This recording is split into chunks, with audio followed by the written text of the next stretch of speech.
किसी ने बहुत सुंदर बात कही है कि जो समय को हल्के में लेता है वह एक दिन समय के हाथों बहुत कुछ खो देता है।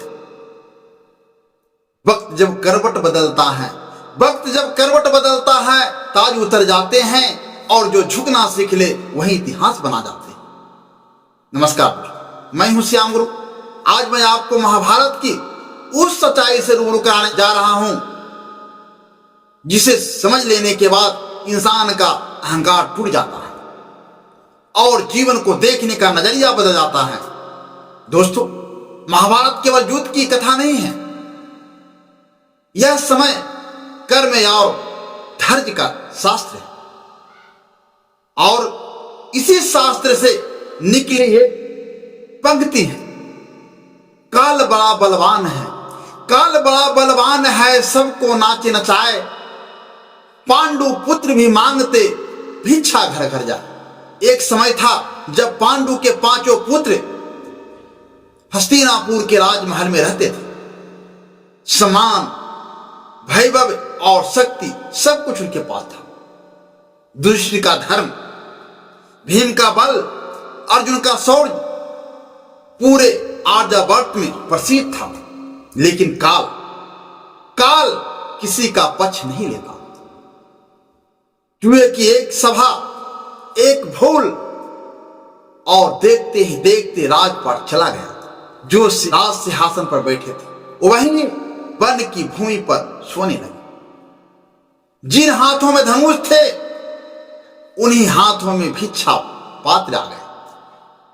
दोस्तों, सोचिए, क्या वे अयोग्य थे? नहीं। तो फिर ऐसा क्यों? क्योंकि काल परीक्षा लेता है। वनवास के समय पांडव गाव भिक्षा मांगते थे। लोग पहचान नहीं पाते थे कि ये वही राजकुमार हैं जिनके चरणों में कभी पूरी प्रजा झुकती थी।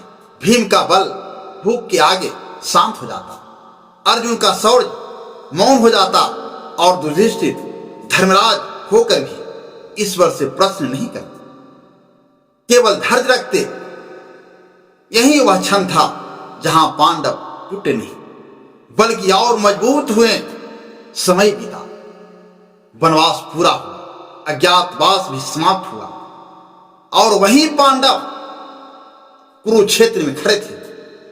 भिक्षा मांगने वाले हाथ अब धर्म की रक्षा के लिए उठे और तब संसार ने जाना काल बड़ा बलवान है, लेकिन धैर्य और धर्म उससे भी अधिक शक्तिशाली है। दोस्तों, यह कहानी हमें सिखाती है कि आज अगर जीवन में कठिन समय चल रहा है तो निराश मत होइए, क्योंकि जो समय आज झुकाता है वही समय कल उठाना भी जानता है। मैं फिर से एक बार वही कहना चाहता हूं कि मेहनत को पूजा और ईश्वर को साथी बना लो, फिर दुनिया तुम्हारे नाम से नहीं तुम्हारे रास्ते से पहचानेगा।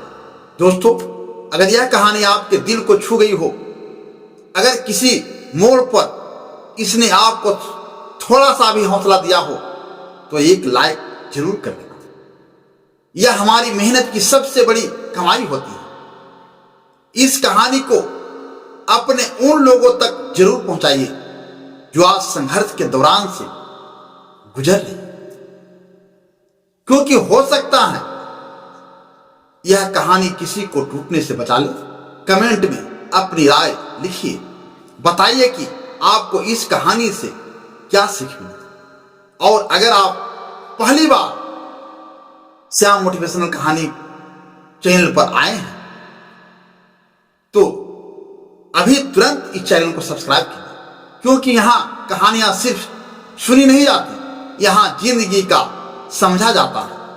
धन्यवाद।